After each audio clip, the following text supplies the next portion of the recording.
I knew then her future was not going to be very bright, bruh. Now, a lot of people was kind of surprised by this. I'm not, because I know, you know what I'm saying? What she did to Caitlin Clark was completely unnecessary. And I'm here to tell you guys, she's living with that decision today because she is without a... Chennedy Carter's hit on Caitlin Clark wasn't just a foul. It was a career disaster. Now, she's facing the consequences. No team, a damaged reputation, and an uncertain future in the WNBA. Some may downplay it as just a shove, but here's the reality. The Chicago Sky wasted no time letting her go. No contract, no protections, just a swift exit. She went from rising talent to being off the radar almost overnight. Breaking news hot off the press. It looked like the push that was heard around the world has cost WNBA player Chennedy Carter her career. But should anyone really be surprised? Carter has a history of bad decisions, burning bridges with multiple teams. This time, she took it too far. 3 teams, no growth, and now she's out of chances. And Tyler Marsh did the press conference. He talked about Angel Reese. He talked about Cardoso, who I think is going to be a star in the WNBA. But he did not really mention Chennedy Carter at all, and that raised a lot of eyebrows. Seriously, what did she expect? You can't just shove the biggest star in the WNBA and think there won't be consequences. Caitlin Clark isn't just another player. She's the league's biggest attraction, the face of women's basketball. And Carter? She just made herself the most toxic free agent out there.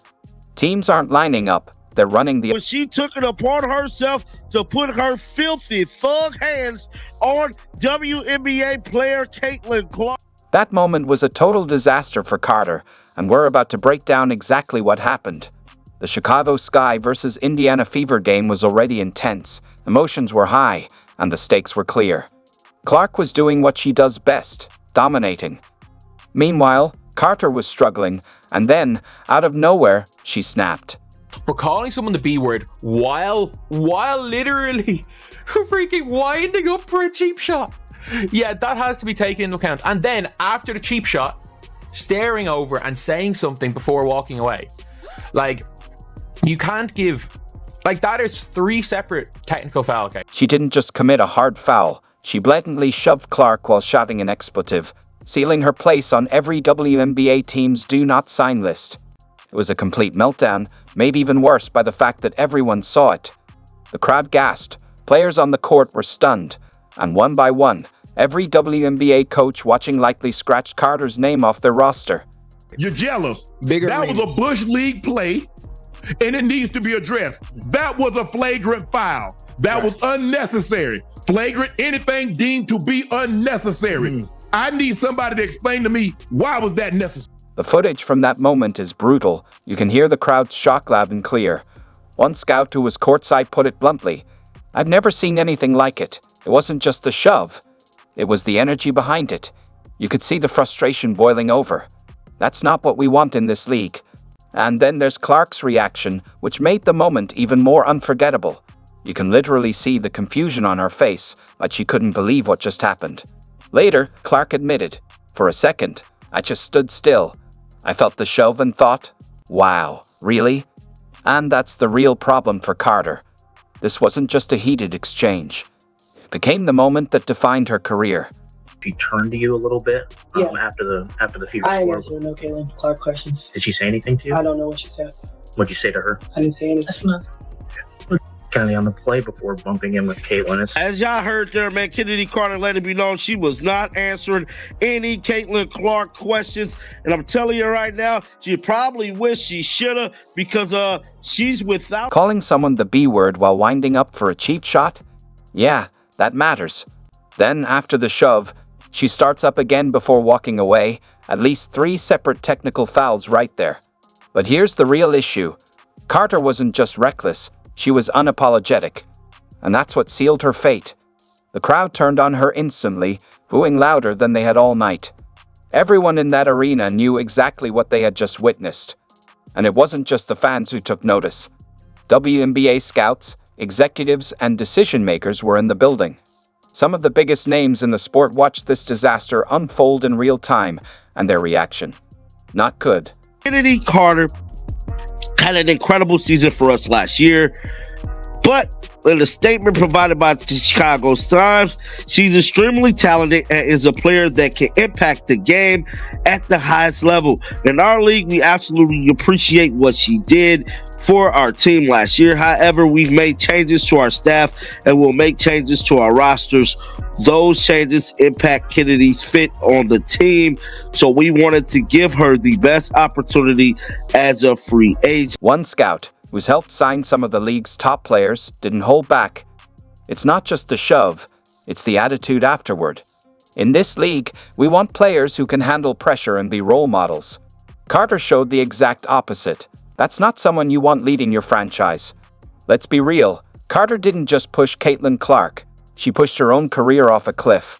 And right now, it's unclear if anyone is willing to catch her on the way down. After that shameless cheat shot, Carter had a golden opportunity to do some damage control. She could have taken responsibility, apologized, or at least acknowledged what happened. But instead, she stood in front of reporters, shrugged it off, and flat out lied, saying, "I didn't say anything on the play before bumping into Caitlin."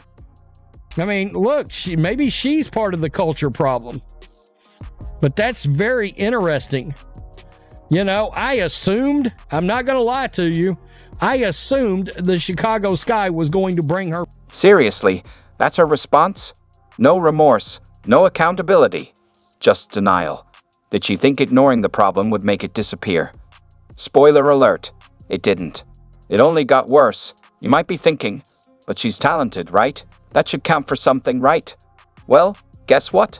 It doesn't. Not when you're burning bridges everywhere you go.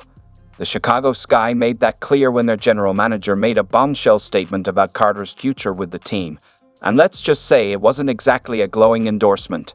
I said Chennedy Carter not getting an offer from the Sky means one thing.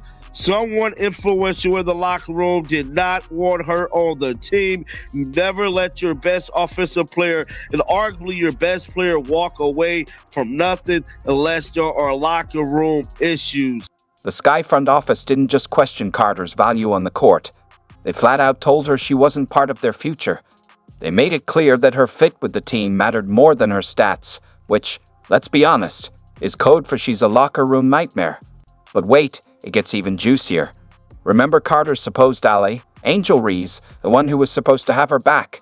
Well, word is that even Reese is done with Carter. How do we know? Reese just unfollowed Carter on social media. And before you brush it off and say, so what? It's just Instagram. Let's be real.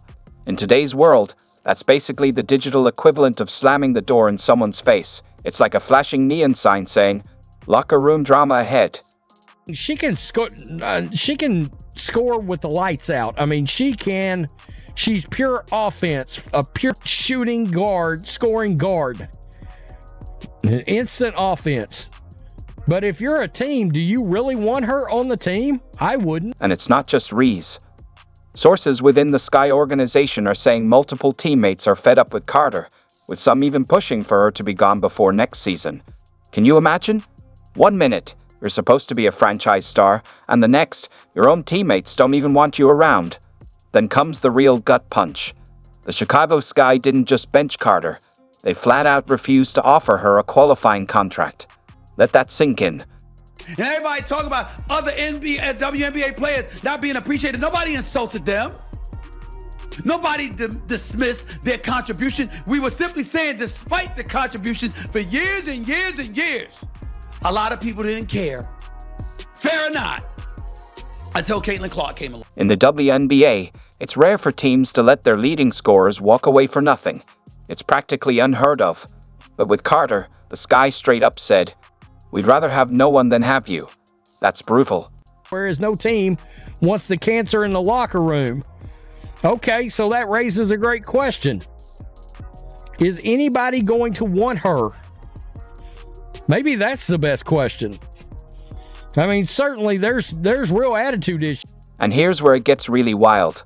Some are saying this isn't just about Carter's locker room behavior or that shove on Clark. It's about the future of the WNBA itself. Think about it. Caitlin Clark isn't just another player. She's the WNBA's biggest asset right now. She's drawing record-breaking crowds, boosting TV ratings, and could help secure a better bargaining agreement for every player in the league.